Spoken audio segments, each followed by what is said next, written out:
Hello student, welcome back in my biology classes. Here I am Julie Goyal. Okay काफ़ी समय बाद हमने दोबारा से ये वीडियो बनाना स्टार्ट किया है। तो अब हम स्टार्ट कर रहे हैं 11th class NCERT biology unit number 3rd। The chapter name is cell the unit of life. Students, हमें पहले से ही पता है what do you mean by the cell. As we know very well, cell is a structural and the fundamental unit of life. अभी हमें पता ही है कि सारे organism in this living world, जितने भी ऑर्गेनिज्म हैं, सारे के सारे सेल से बने होते हैं। जिस तरह से हमें पता है कि एक कोई बिल्डिंग होती है वो बिना ब्रिक्स के नहीं बन सकती है, उसी तरह से कोई भी लिविंग बॉडी बिना सेल के नहीं बनी होती है। इसीलिए cell is also called the fundamental unit of life and cell is also is the smallest unit of life. यानी कि लाइफ के लिए सबसे छोटी यूनिट होती है वो होती है सेल।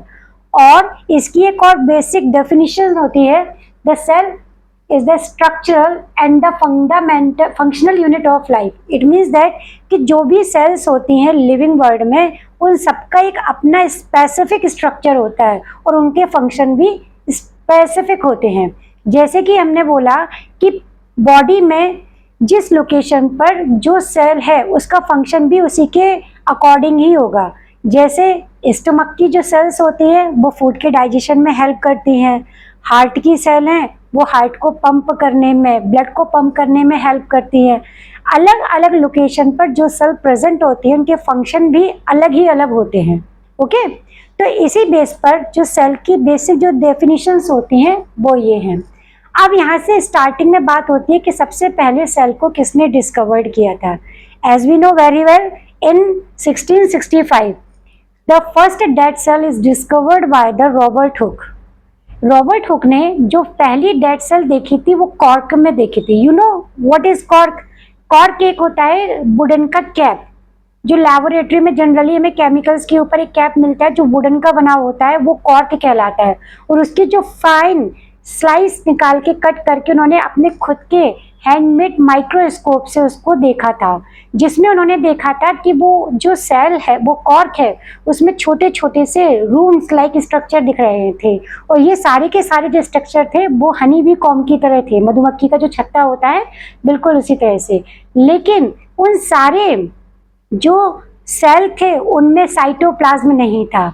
तो साइटोप्लाज्म की एब्सेंस ये प्रूव करती है कि जो सेल है वो डेड सेल है। ओके, तो इसके बाद आगे चलकर एक नए साइंटिस्ट आए जिनका नाम था एंटोनी वॉन ल्यूवेनहॉक। उन्होंने सबसे पहले फर्स्ट लिविंग सेल देखी।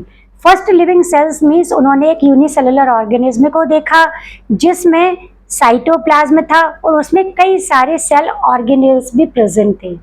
अब सेल ऑर्गेनेल्स क्या होते हैं? तो जिस तरह से हमारी बॉडी डिफरेंट ऑर्गन से मिलकर बनी होती है, बिल्कुल ही उसी तरह से जो टिपिकल सेल होती है वो कई सारे छोटे छोटे माइन्यूट ऑर्गेनेल्स से मिलकर बनी होती है। जैसे कि हम बात करें, न्यूक्लियस है, माइटोकॉन्ड्रिया है, राइबोसोम्स है, लाइसोसोम है, एक्सेट्रा एंड एक्सेट्रा। इन सबसे एक कंप्लीट सेल बनती है, तो वो अपने आप में एक यूकैरियोटिक सेल कहलाती है। ठीक है, आफ्टर इट एक और नए साइंटिस्ट आए काफ़ी टाइम बाद। एक साइंटिस्ट थे ब्रिटिश के और जर्मन के, जैसे मिथेस सीडन थे, ये जो जर्मन के बॉटनिस्ट थे। ये एक समय पर 1838 के अप्रॉक्सीमेट का जो टाइम पीरियड था वहाँ पर ये प्लांट के ऊपर डिस्कवरी कर रहे थे कि प्लांट्स में का क्या, प्लांट्स की सेल का क्या बेसिक स्ट्रक्चर होता है। उसमें एक आउटर मेम्ब्रेन भी होती है जिसको सेल वॉल कहते हैं। तो वो उस समय ना बॉटनी यानी प्लांट की सेल पर स्टडी कर रहे थे। और सेम टाइम पर जूलॉजिस्ट थे जिनका नाम था थियोडोर स्वाम, वो उस समय लिविंग सेल एनिमल सेल की आउटर मेम्ब्रेन की बात कर रहे थे, उस पर स्टडी कर रहे थे, जिसको हम प्लाज्मा लेमा या सेल मेम्ब्रेन बोलते हैं। तो इन दोनों ने एक साथ मिलकर आगे चलकर एक सेल थ्योरी हाइपोथेसिस दिया। तो ये सेल थ्योरी जो था, उन्होंने इसको सेल थ्योरी तो दिया बट वो ये एक्सप्लेन नहीं किया उन्होंने कि सेल किस तरह से बनती है, किस तरह से फॉर्म होती है। इसी चीज के लिए आगे फिर एक और साइंटिस्ट आए जिनका नाम था रॉडोल्फ बिरकोव। ये रुडोल्फ बिरकॉफ थे, इन्होंने इन दोनों की जो हाइपोथेसिस थी उसको मॉडिफाइड करके, एलैबोरेट करके सेल थ्योरी दी। और वो सेल थ्योरी क्या थी? वो सेल थ्योरी थी ओमनिस सेल्यूला ई सेल्यूला। मीन्स बिरकॉफ के अकॉर्डिंग जो भी सेल होती है वो ही अपने लिए नई सेल को प्रोड्यूस करती है। It means that all new cells are arising from the pre-existing cell। It means जितनी भी सेल्स होती हैं वो सारी की सारी सेल्स अपनी पुरानी पेरेंट सेल से बनी होती हैं। जैसे कि अगर हम बात करें, ये एक सेल है और जब ये सेल डिवाइड होगी तो ये दो सेल में डिवाइड हो जाएगी, दो सेल में डिवाइड हो जाएगी। इट मीन्स जो न्यू सेल बनी है वो प्री एग्जिस्टिंग सेल से ही अराइज हुई है। इसका मतलब ये है कि जो एक सेल है वो दूसरी यानी पुरानी सेल का ही प्रोडक्ट है। Got it? इससे ये मतलब होता है। देखो बेटा, समय समय पर हर टाइम पर एक नए नए साइंटिस्ट आकर चीजों को एलैबोरेट करके समझाते हैं और यही एक इन्वेंशन और एवोल्यूशन का पार्ट भी बनाता है। कि जैसे कि कोई एक साइंटिस्ट है, उन्होंने एटम्स के बारे में बताया, फिर कोई और आया, उन्होंने मॉलिक्यूल्स के बारे में बताया। तो ये स्टेप बाय स्टेप जो डिस्कवरीज होती गई हैं उन्होंने ही साइंस को काफ़ी इलेबोरेट किया है। तो एक जो साइंटिस्ट आता है तो उसकी लेग पुलिंग की जाती है अगले वाले साइंटिस्ट के थ्रू, वो उनके लिमिटेशंस बताते हैं और उसको और मॉडिफाई करते हैं। इसी तरह से एक सीक्वेंस लगातार चलता रहता है और जो इन्वेंशन या डिस्कवरीज होती हैं वो फाइनली जाके कंप्लीट हो पाती हैं। तो यही एक कारण है कि टाइम टाइम पर नंबर ऑफ द साइंटिस्ट आए और उन्होंने कुछ नई नई चीज़ें बताई और पुराने जो साइंटिस्ट थे उसमें कुछ कुछ कमियां बताई, जिससे उनको और मॉडिफाइड करके और बेटर तरीके से उनको एक्सप्लेन किया। ठीक है ना? तो इसके बाद फिर एक और साइंटिस्ट आए, it was the Robert brown. ऐसे तो बहुत सारे साइंटिस्ट है, 11th-12th में आपको बहुत सारे नंबर ऑफ द साइंटिस्ट के बारे में पढ़ना होगा, उनके नाम के बारे में पढ़ना होगा। लेकिन आप जब सीक्वेंसली इसको पढ़ेंगे और समझेंगे तो आपको कहीं पर कोई प्रॉब्लम्स नहीं आएंगी। तो आगे चलकर एक रॉबर्ट ब्राउन साइंटिस्ट है, उन्होंने देखा कि जो सेल है उसके अंदर एक डार्क स्टेनिंग स्ट्रक्चर भी होता है जिसको न्यूक्लियस बोला। अब न्यूक्लियस में भी कई सारी चीज़ें होती है कि न्यूक्लियस में क्या होता है, तो न्यूक्लियोप्लाज्म होता है, उसमें क्रोमोसोम्स होते हैं और क्रोमोसोम्स जो होते हैं वो किससे बने होते हैं? क्रोमेटिन से बने होंगे थे। तो उनको फ्लेमिंग नाम के एक साइंटिस्ट ने उन्होंने ये बताया कि ये क्रोमेटिन है। तो जैसे जैसे इस चैप्टर की डेप्थ में हम जाएंगे वैसे इन सब के बारे में और भी अच्छे से पढ़ते चले जाएंगे। यहाँ पर जो हम बात कर रहे हैं एक ओवरव्यू ऑफ द सेल की बात कर रहे हैं कि सेल जनरली होती कैसी है। ठीक है ना? तो अगर एक सेल की बात करें तो सेल जो होती है उनके स्ट्रक्चर और फंक्शन के अकॉर्डिंग हम बात करें या सबसे पहले हम उनके स्ट्रक्चर के बेस पर बात करें तो सेल का शेप और साइज काफ़ी वेरी करता है, बहुत अलग अलग तरह का होता है।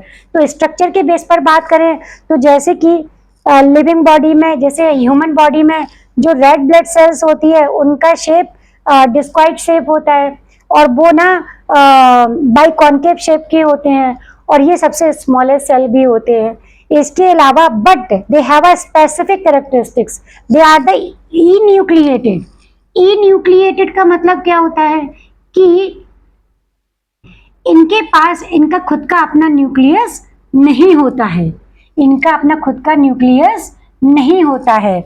इसके अलावा जैसे कि इनका जो शेप है वो कैसा है? बाइकॉन्केव है। WBCs होती है, इनका शेप कैसा होता है? ये अमीबॉइड शेप के होते हैं। अमीबॉइड शेप का मतलब क्या हुआ कि जिस तरह से अमीबा का कोई एक स्ट्रक्चर नहीं होता, इरेगुलर शेप होता है, बिल्कुल उसी तरह से जो WBCs होती हैं वो अमीबॉइड शेप की होती हैं। आफ्टर इट अगर हम बात करें columnar epithelial cells, columnar epithelial जो सेल्स होती हैं वो भी ह्यूमन टिश्यूज को बनाने में हेल्प करती है। एपिथेलियल सेल्स होती है, टिश्यूज होते हैं और जो कॉलमनर के कॉलम के शेप की होती हैं। इसी की तरह से अगर हम बात करें तो जो प्लांट सेल होती है जिसमें ट्रैकिड्स होते हैं, ये इलोंगेटेड एब्लोंग टाइप के इलोंगेटेड सेल्स होते हैं। मीजोफिल्स जो लीव्स में जो सेल्स होती हैं वो स्फेरिकल एब्लोंग शेप के भी होते हैं। इसके अपोजिटली अगर हम बात करें तो जो ह्यूमन न्यूरॉन सेल्स होती हैं, these are the highly branch type of cells just looking like as a tree. ये जो होती है इनको हम नर्व सेल्स कहते हैं। इसके अलावा अब अगर हम साइज की बात करें तो ये तो हो गया शेप, ये तो डिफरेंट डिफरेंट शेप देखिए। अगर हम साइज की बात करें तो सबसे पहले हमें ये पता होना चाहिए कि जो वर्ल्ड की स्मॉलेस्ट सेल है उसका क्या नाम है। Do you know? अगर आपको पता है तो प्लीज वीडियो को पॉज करके कमेंट बॉक्स में लिखिए कि वर्ल्ड की स्मॉलेस्ट सेल का नाम क्या है, फिर इसके बाद हम बताते हैं। तो ये जो सेल है, जो वर्ल्ड की सबसे स्मॉलेस्ट सेल है, उसका नाम है mycoplasma. That is mycoplasma. Mycoplasma एक बैक्टीरिया लाइक ही सेल है और इसका जो शेप होता है 0.3 म्यू माइक्रोन होता है, ठीक है। और इसके और भी सेल्स हैं, जैसे कि जनरली बैक्टीरियल सेल्स होती हैं, उनका जो शेप और साइज होता है वो 3 to 5 म्यू माइक्रोन भी होता है। तो ये जो वर्ल्ड की सबसे स्मॉलेस्ट सेल है और सबसे वर्ल्ड की लार्जेस्ट सेल कौन सी है? इसके पहले क्या आपने कोई भी सेल बिना किसी माइक्रोस्कोप को यूज किए हुए देखी है क्या? अगर देखिए तो प्लीज कमेंट बॉक्स में बताएं। तो पहले तो चीज है कि अगर आप तो यही कहोगे बेसिकली शायद नहीं देखी है, लेकिन ये है कि आप में से हर एक किसी ने एक सेल देखी है जो अच्छी खासी बड़ी सेल है और उसको नेकेड आइज से देखा जा सकता है, वो है एग सेल। तो जो एग होता है उसके अंदर जो योक और जो एल्ब्यूमिन निकलता है, येलो टाइप का जो योक निकलता है, वो अपने आप में एक कंप्लीट सेल है। तो इसी के बेस पर जितना बड़ा अंडा, जितना बड़ा एग, उतनी बड़ी सेल। इसलिए जो वर्ल्ड की सबसे लार्जेस्ट सेल है वो होती है ऑस्ट्रिच एग सेल। इतना बड़ा एग होता है तो उसकी सेल भी उतनी ही बड़ी होती है। ह्यूमन बॉडी की सबसे स्मॉलेस्ट सेल कौन सी होती है? तो ये होती है आरबीसी सेल।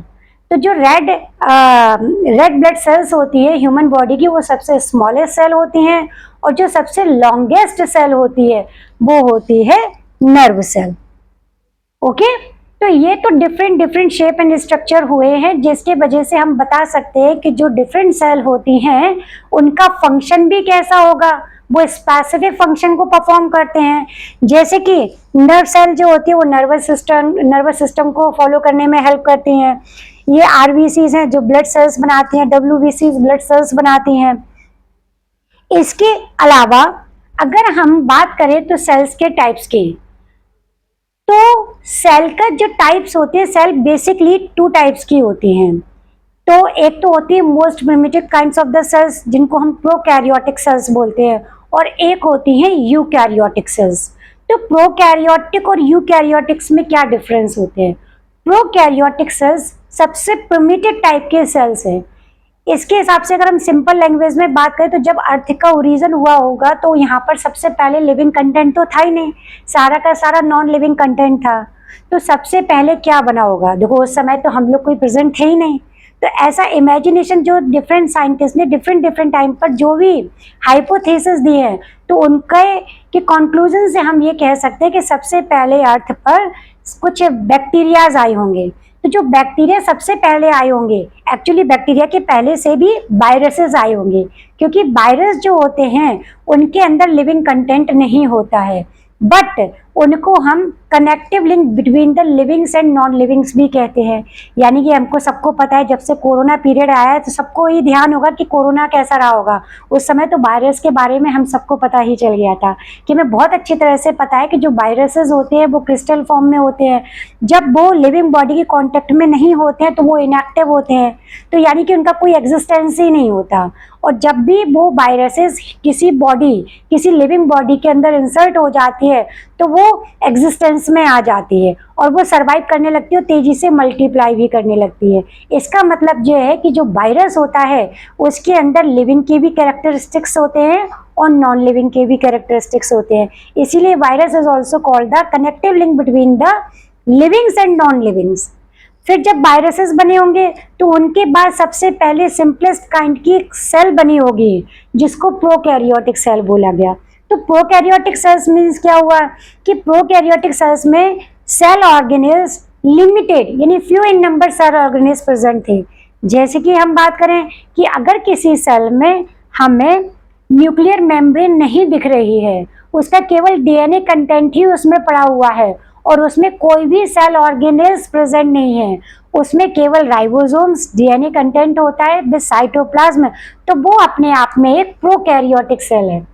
देखो ये भी बात ध्यान देने की है कि जो सेल होते हैं वो एक सेल अपने आप में लाइफ को सस्टेन कर सकती है, तो ये उसका ही तो एग्जाम्पल है। जैसे प्रोकैरियोटिक सेल है, प्रोकैरियोटिक सेल्स जो एग्जाम्पल है वो बैक्टीरिया सेल का एक एग्जाम्पल है। तो जितने भी बैक्टीरियाज हैं वो सारे के सारे प्रोकैरियोटिक का एग्जाम्पल है। आपको पता भी है कि जो एक बैक्टीरिया होता है उसमें 2 से 3 आउटर कवरिंग होती है।